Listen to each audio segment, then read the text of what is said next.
रूस के खिलाफ नाटो का एक्शन प्लान भी तैयार हो गया है। यूक्रेन भेजे जा सकते हैं नाटो सैनिक। कल की जो बातचीत हुई और एक तरह से कहेंगे जो पूरी तरह से बिग फेलियर साबित हुई है, इसके बाद नाटो एक्शन में है। यूक्रेन भेजी जा सकती है गेम चेंजर मिसाइलें। रूस के खिलाफ साइबर हमलों को अंजाम दे सकता है नाटो। तो आपको बता दें कि अमेरिका भले ही हाथ खींचता हुआ नजर आ रहा हो, सपोर्ट को वापस लेता हुआ नजर आ रहा हो और जो अदावत है अमेरिका से बढ़ती हुई नजर आ रही हो, लेकिन इसके बावजूद जो बाकी नाटो देश हैं वो अमेरिका के बिना ही अपना सपोर्ट एक्सटेंड करते हुए ज़ेलेंस्की को नजर आ रहा है। और गेम चेंजर मिसाइलें, ऐसे हथियार अब भेजे जा सकते हैं यूक्रेन जो कि रूस पर भारी पड़ सकते हैं। ये खबर सामने आ रही है। तो अब रूस को दहलाने के लिए नाटो का प्लान क्या है, यह आप जानिए। नाटो का प्लान ए, यूक्रेन की सीधी मदद की जाएगी। सैन्य मदद, नाटो सैनिक भेजे जाएंगे, यूक्रेन भेजे जा सकते हैं, यूक्रेन को घातक हथियार मिल सकते हैं नाटो की तरफ से। गेम चेंजर मिसाइलें यूक्रेन को भेजी जा सकती हैं। ये जो खबर है सामने आ रही, नाटो का प्लान भी क्या है। बाल्टिक देश जिसमें एस्टोनिया है, लातविया, लिथुआनिया से रूस की घेराबंदी होगी। बेलारूस के बिल्कुल पास नाटो सैनिकों की तैनाती संभव है। काला सागर से रूसी युद्धपोतों पर निशाना होगा। नाटो रूस के खिलाफ साइबर हमलों को अंजाम दिया जा सकता है। ये जो खबर है वो निकलकर सामने आ रही है। और देखिए, मैं समझना चाहूंगा संजय सोई सर आपसे, क्या जो हमने कल आत्मविश्वास देखा, जो ओवल ऑफिस में बैठकर, व्हाइट हाउस के अंदर बैठकर जिस तरह से तल्ख अंदाज में जवाब दिया जेडी वेंस को, डोनाल्ड ट्रंप को, क्या ये वही आत्मविश्वास था, ये वही कॉन्फिडेंस था जो बाकी यूरोपीय देशों से, नाटो देशों से मिल रहा था? नहीं, बिल्कुल। यहाँ दो तीन बातें निकल के आती है। एक तो यह है कि ज़ेलेंस्की पहले ही नाराज थे ट्रंप से कि ट्रंप इनको लूप में ही नहीं रख रहे थे। रशिया से डायरेक्ट बात हो रही थी और इतने सालों, 3 साल लड़ने के बाद, यूक्रेन बर्बाद होने के बाद अमेरिका अपना हाथ खींच रहा था और एक आर्म ट्विस्टिंग जिसको कहते हैं दबाने की कोशिश कर रहा था, तो नेचुरली वो उभर के आए।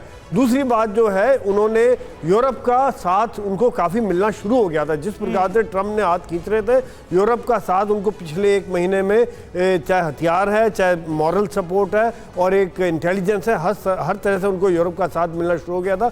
शायद वो भी एक चीज़ थी कि उनके अंदर एक ताकत लेके आया। तीसरी बात, जो अभी जो मीटिंग है आज, वहाँ पर भी जिस प्रकार से मीटिंग के बाद यूरोप के देश साथ में खड़े हुए, वहाँ पर इनको वाकई में एक मॉरल सपोर्ट बड़ी ज़बरदस्त मिल जाएगी। और जिस प्रकार से ट्रंप और नाटो के बीच में पिछले 1 महीने में दूरी बढ़ी है कि ट्रंप ने कहा कि नाटो जिम्मेदारी नहीं लेता है, हम कब तक जिम्मेदारी लेते रहेंगे, नाटो को खर्च बढ़ाना चाहिए। और दूसरी बात यह कि रशिया का खतरा भी डायरेक्ट नेटो के ऊपर ज्यादा, नेटो कंट्रीज के ऊपर ज्यादा, क्योंकि उनकी सीमाएं उनके पास लगती हैं। अमेरिका फिर भी नेटो अगर इससे वाकिफ है सर, जाहिर सी बात है वाकिफ है कि अमेरिका आज के हालात में उससे खफा है और वो इस बात से वाकिफ है जो खबर अभी करुणा बता रहे थे कि किस तरीके से नेटो के खिलाफ रूस की प्लानिंग भी साफ तौर पर नजर आती है। अब ऐसे में नेटो चीफ के इस बयान का भी आगे आपसे सवाल करूंगी कि मतलब क्या है, क्योंकि नेटो चीफ मार्क रूटे का ये विस्फोटक बयान है और कह रहे हैं कि हम देंगे यूक्रेन को मदद, नेटो यूक्रेन को वित्तीय मदद देगा। नेटो चीफ का जिस वक्त ये बयान सामने आ रहा है उसकी टाइमिंग इंपॉर्टेंट है।